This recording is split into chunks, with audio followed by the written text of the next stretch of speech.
बिल्कुल। आखिर जो तजुर्बा जब होता है तभी कोई बात का पता चलता है। दोनों के तजुर्बा में क्या फर्क है? एक गरीब गुरबा की लड़ाई लड़ रहा है, देश को बचाने के लिए ताल ठोक रहा है कि हम जान दे देंगे लेकिन हम देश को टूटने नहीं देंगे, भाजपा को बिहार में पटकने नहीं देंगे। और दूसरा हनुमान बन रहा है इस अवस्था में जब गरीबों का खून चूसकर, किसानों पर लाठी बरसाकर, गोली बरसाकर, न किसान का हुआ न इसका हुआ। बेरोजगारी का आलम यह है कि 42 करोड़ लगभग लोग यहाँ पढ़े लिखे लोग बेरोजगार हैं।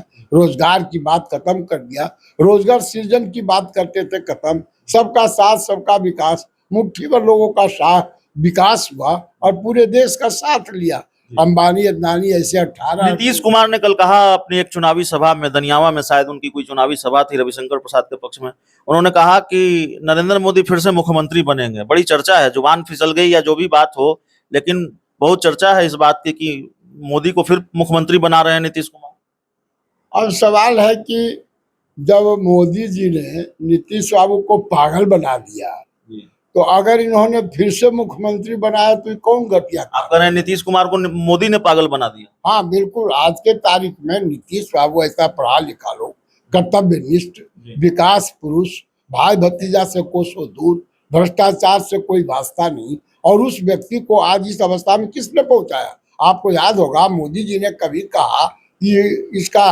जो है DNA गड़बड़ है। मैंने दो।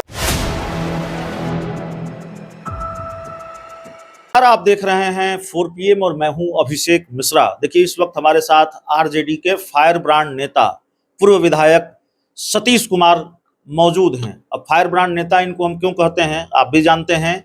सतीश कुमार लोक जनशक्ति पार्टी रामविलास में महत्वपूर्ण पद पर रहे, चिराग पासवान के साथ रहे, और जब चिराग पासवान के खिलाफ मोर्चा खोला तो बस खोल ही दिया। खूब खेल भी किए हैं, चिराग पासवान की मुखालफत की है और चुनाव के दौरान उनके लिए उनके खिलाफ लोगों से वोट करने की अपील की है। इस तरह के खेल की बात सामने आती रही है।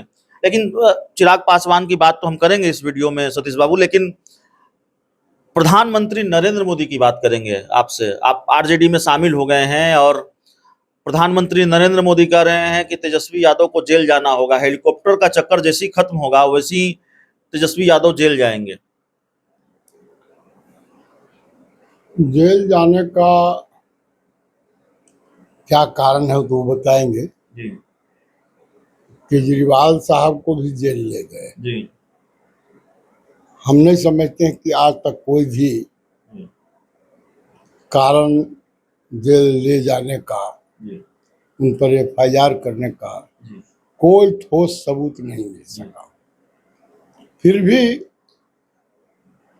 आदरणीय नरेंद्र मोदी जी ये समझते हैं कि हमने जो भी वादा किया था सारा का सारा वायदा जुमला साबित हो गया और बिल्कुल देश की जनता, आम आवाम हताश और निराश है इनसे, जो इस चुनाव के 6 चरणों में परिलक्षित हो गया। अब हताशा में जिनको पकड़ना है पकड़ने की बात करते रहे, EVM में उलट पुलट करते रहे, चुनाव आयोग को अपनी जीत के लिए इस्तेमाल करते रहे, उनको कौन मना करेगा। इसलिए कि इस चुनाव में तो एजेंडा ही है, 2 ग्रुप में, 2 धारा में, विचारधारा के आधार पर देश बट चुका है। राजनीतिक पार्टियां भी बट गई है NDA इंडिया गठबंधन में। तो जाहिर बात है एक के नेता हैं मोदी जी, दूसरे के नेता हैं राहुल गांधी जी, उनके साथ हो लिए हैं अखिलेश यादव जी, तेजस्वी यादव जी और अन्य साथी हैं।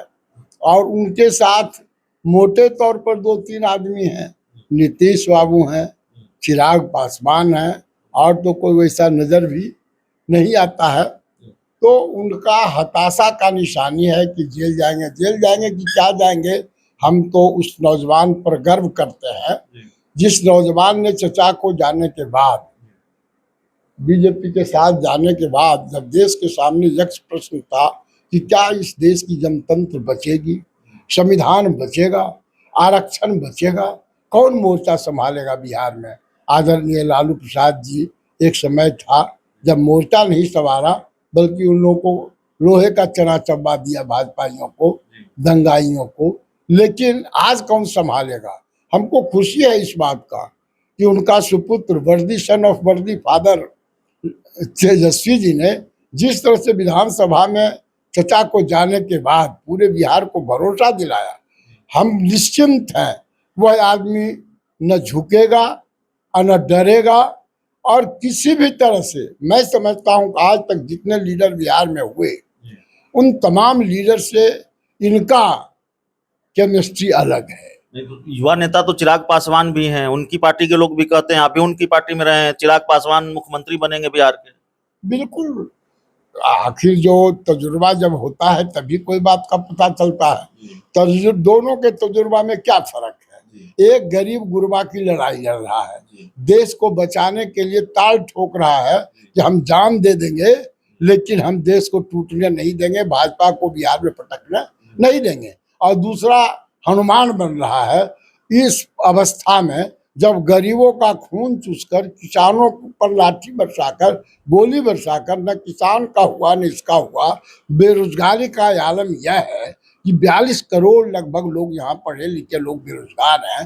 रोजगार की बात खत्म कर दिया, रोजगार सृजन की बात करते थे खत्म। सबका साथ सबका विकास, मुट्ठी भर लोगों का साथ विकास हुआ और पूरे देश का साथ लिया। अंबानी अदनानी ऐसे 18। नीतीश कुमार ने कल कहा अपनी एक चुनावी सभा में, दनियावा में शायद उनकी कोई चुनावी सभा थी रविशंकर प्रसाद के पक्ष में, उन्होंने कहा कि नरेंद्र मोदी फिर से मुख्यमंत्री बनेंगे। बड़ी चर्चा है, जुबान फिसल गई या जो भी बात हो, लेकिन बहुत चर्चा है इस बात की कि मोदी को फिर मुख्यमंत्री बना रहे हैं नीतीश कुमार। अब सवाल है कि जब मोदी जी ने नीतीश बाबू को पागल बना दिया तो अगर इन्होंने फिर से मुख्यमंत्री बनाया तो कौन घटिया? आप कह रहे हैं नीतीश कुमार को मोदी ने पागल बना दिया? हाँ बिल्कुल, आज के तारीख में नीतीश बाबू ऐसा पढ़ा लिखा लोग, कर्तव्यनिष्ठ, विकास पुरुष, भाई भतीजा से कोसों दूर, भ्रष्टाचार से कोई वास्ता नहीं। और उस व्यक्ति को आज इस अवस्था में किसने पहुंचाया? आपको याद होगा मोदी जी ने कभी कहा कि इसका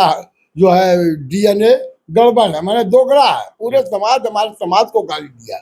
और फिर बाद में चलकर चिराग जी को खड़ा करके 134 सीट पर लड़वा करके पीछे से साथ देकर करके इस व्यक्ति को 114 से 83, 86 से 43 और लाकर उनके मानसिक संतुलन को गड़वाया।